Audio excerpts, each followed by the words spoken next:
Chapter 4 class के कुछ घंटों बाद मेगस वर्मिल अपने कमरे में है। वो कॉन्सेंट्रेट कर रहा है और अपने मन में कह रहा है, ध्यान केंद्रित करो, ऋण को कल्पना करो और जादू को। वह जादू का अभ्यास कर रहा है। वर्मिल अपने हाथ में एक चमकती नीली ऊर्जा का गोला बना रहा है। उसके चारों ओर सफेद रंग की जादुई लहरें घूम रही हैं। वो हवा के जादू का प्रयोग कर रहा है और फर्श पर कागज के टुकड़े बिखरे हुए हैं। वर्मिल खुशी से चिल्लाता है, मैं कर रहा हूँ।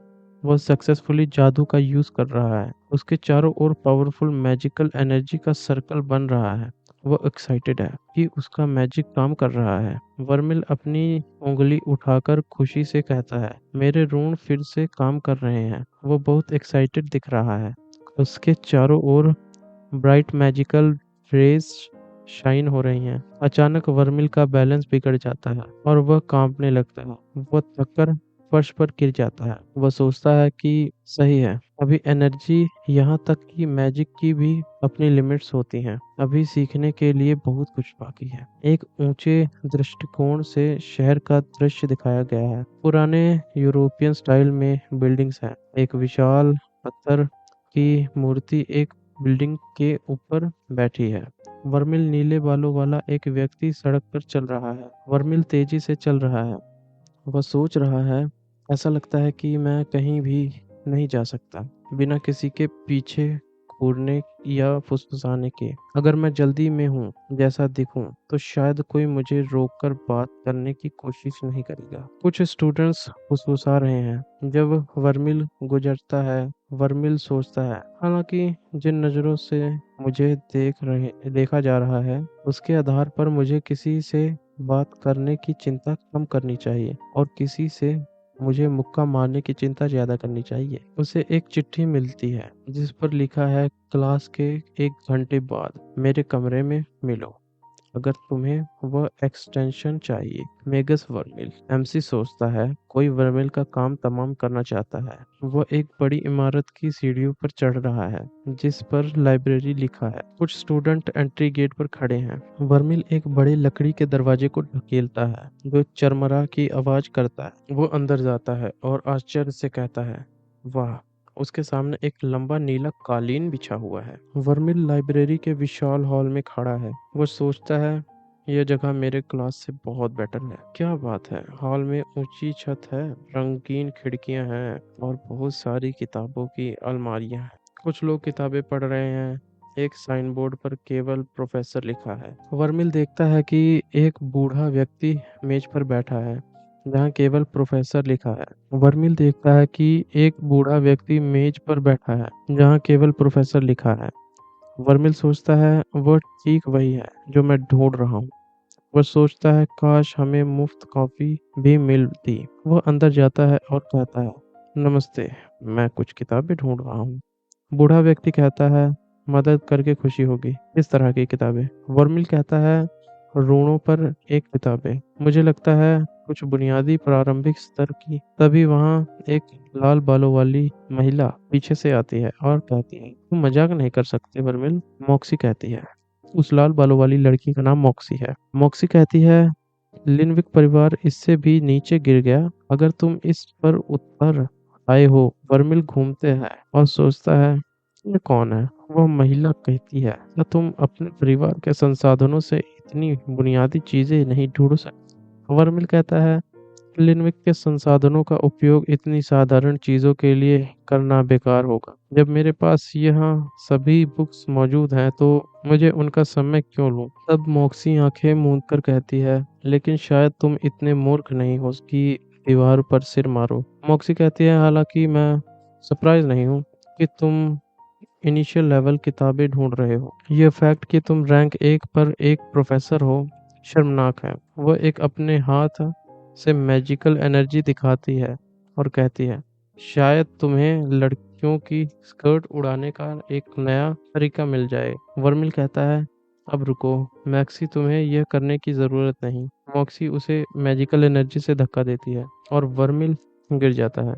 वह सोचता है, भगवान, ये आदमी वास्तव में एक बेकार इंसान है। कोई वंडर नहीं कि हर कोई मुझसे नफरत करता है। वर्मिल फर्श पर बैठा है और कहता है मैं बेहतर मनोरंजन की तलाश में हूँ। मॉक्सी कहती है कोई इतना मूर्ख नहीं है कि इस पर विश्वास करे बेबी लिंगविक। मॉक्सी कहती है मैं कहूंगी कि तुम अपने परिवार के लिए एक अपमान हो, लेकिन तुम शायद ठीक फिट बैठते हो। वर्मिल सोचता है हाँ, वह मुझसे नफरत करती है। उसे एक किताब दिखती है जिसका नाम है फेस टिलर कॉम्पेडियम। वह सोचता है और इसे इस बुक में रुचि आती है। वर्मिल सोचता है मैं सोचूंगा कि वह एक धोखेबाज है, लेकिन वर्मिल के बारे में जो मुझे पता है उसके आधार पर वह इसके योग्य है। शायद वह वही है जिसने मुझे मारने की कोशिश की।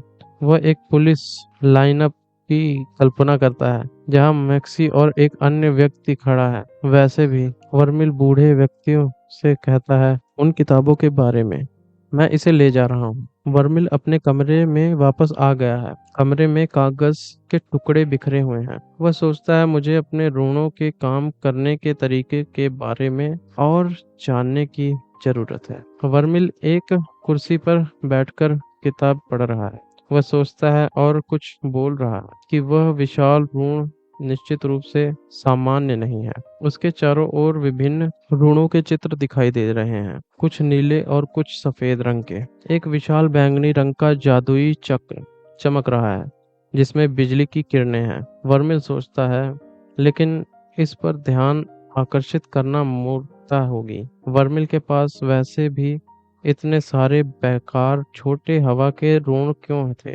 वर्मिल एक किताब देख रहा है जिसमें ऋणों के चित्र हैं। वह सोचता है ऐसा लगता है कि वह किसी हाफ पावरफुल फैमिली से है। क्या उसके पास बेहतर ऋण नहीं होने चाहिए थे, या यह वास्तव में सिर्फ लड़कियों के स्कर्ट उड़ाने के लिए था। वर्मिल नीचे झुककर कहता है चलो एक और बार देखते हैं। वह गंभीर भाव से ऋण का अध्ययन कर रहा है। वर्मिल अंधेरे में तैर रहा है और उसके चारों ओर अलग अलग ऋण चमक रहे हैं। वह सोचता है आकाश में उस विशाल हाथी को अनदेखा करते हुए, मेरे पास 5 विंड के ऋण और 2 ऐश के ऋण हैं।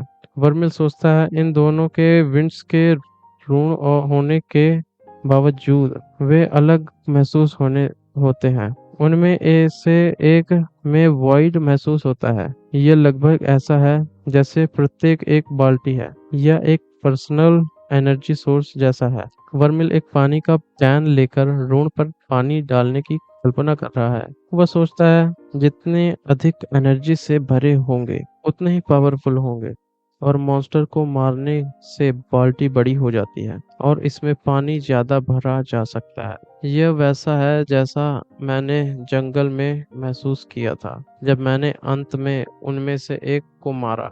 भले ही ऐश रून्स की एनर्जी लेवल लगभग खाली है, फिर भी वो लगभग भरे हुए हवा के ऋणों से ज्यादा पावरफुल लगते हैं। तो छोटे ऋण स्थायी रूप से छोटी बाल्टियों की तरह है। वर्मिल सोचता है कि इसका मतलब है कि अगर मैं मजबूत होना चाहता हूं तो मुझे अपने छोटे ऋणों को बदलने की जरूरत है। फिर अपने ऋणों को ऊर्जा से भरो और उन्हें जोड़ने का तरीका समझो। वो खुशी से हवा में उछलता है। वर्मिल सोचता है मारे जाने से बचने के अलावा एक लक्ष्य रखना अच्छा है। वह अपनी कमर पर हाथ रखता है और कहता है मैं महसूस कर सकता हूँ कि वह हवा का ऋण फिर से भर गया है। चलो कुछ नया आजमाते हैं। उसके सामने कागजों का एक ढेर रखा है।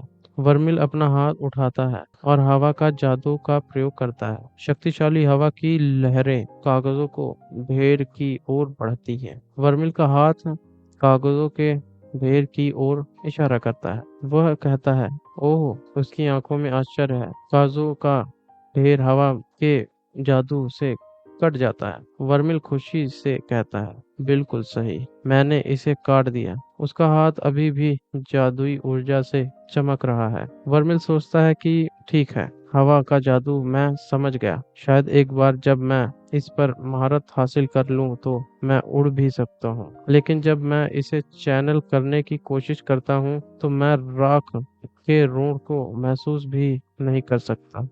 ये बस प्रतिक्रिया नहीं देता। वह जो भी हो, अभी के लिए मैंने उस पर ध्यान केंद्रित करूंगा जो काम कर रहा हूँ। वर्मिल को एक विचार आता है। वह सोचता है रुको, मुझे एक विचार आया।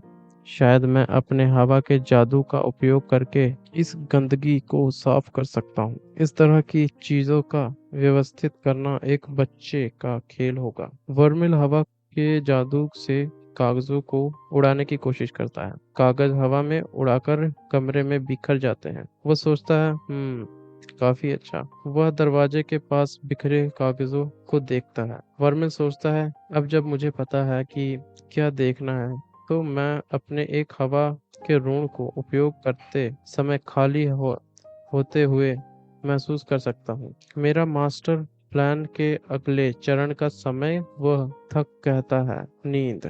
वह आंखें मलता है। वर्मिल एक गर्म बाथटब में आराम कर रहा है। वह सोचता है, कुछ भी सोने से पहले एक गर्म आरामदायक स्नान से बेहतर नहीं है। वर्मिल तौलिया लपेट कर अलमारी की ओर जाता है। वह कहता है, अब चलो देखते हैं इसकी अलमारी में क्या है। वह अलमारी खोलता है और देखता है कि सभी कपड़े एक ही तरह के नीले हैं। वो कहता है, वैसे कम से कम वह एक जैसा था। वर्मिल बाथरूम में दांत ब्रश कर रहा है। अचानक दरवाजे पर जोर जोर से दस्तक होती है। ठक ठक ठक। वर्मिल सोचता है, कोई दरवाजा खटखटा रहा है। दस्तक और तेज हो जाती है। ठक ठक ठक। वर्मिल सोचता है, शायद अगर मैं कुछ नहीं कहूँ तो वो सोचेगा कि मैं रहा हूँ या नहीं। उसे डर लगता है और वह सोचता है, शिट, क्या यह वह है जिसने वर्मिल को मारा? काम पूरा करने के लिए वापस आया। दरवाजे पर और तेज दस्तक होती है। वर्मिल सोचता है, रुको, क्या मैंने दरवाजा बंद किया? दरवाजा जोर से धमाके से खुल जाता है। एक महिला की आकृति दरवाजे पर खड़ी है। हवा का झोंका अंदर आता है। वर्मिल डरकर एक अलमारी के पीछे छिप जाता है। वो सोचता है, मैं तो गया। वह नंगे पैर और केवल अंडरवियर में है। एक तौलिया उसके कंधे पर है। एक महिला कागजों पर पैर रखती है और वो फिसल जाती है और वो फिसल कर नीचे गिरने लगती है। एक जोरदार गिरने की आवाज होती है। धमाका। वर्मिल अलमारी के पीछे से झांकता है। वो दांत ब्रश मुंह में लिए हुए है। वर्मिल देखता है कि महिला फर्श पर गिरी हुई है। वह सोचता है, क्या वो वास्तव में मेरा कागजों पर फिसल गई? वो पूछता है, तुम ठीक हो वहाँ? महिला बेहोश पड़ी है। वर्मिल महिला की नब्ज जांचता है। वो सोचता है, मैं इसकी नब्ज महसूस नहीं कर पा रहा। क्या वो मर गई? वो घबरा कर सोचता है, शिट शिट शिट, कुछ लोग सीढ़ियों पर दौड़ते हुए आ रहे हैं। वर्मिल सोचता है, वे सोचेंगे कि मैंने वह किया। क्या तभी मैक्सी दरवाजे पर दिखाई देती है। मैक्सी अपनी तलवार निकालते हुए वर्मिल की तरफ देखती है। वर्मिल कहता है, मैं कसम खाता हूँ यह वैसा नहीं है जैसा दिखता है। मॉक्सी अपनी तलवार वर्मिल की ओर करती है। उसका चेहरा गुस्से से भरा है। दोस्तों, हमारे चैनल को लाइक करो, सब्सक्राइब करो और कमेंट करो, जिससे हमें मोटिवेशन मिलेगी और हम अगली वीडियो बना सकेंगे।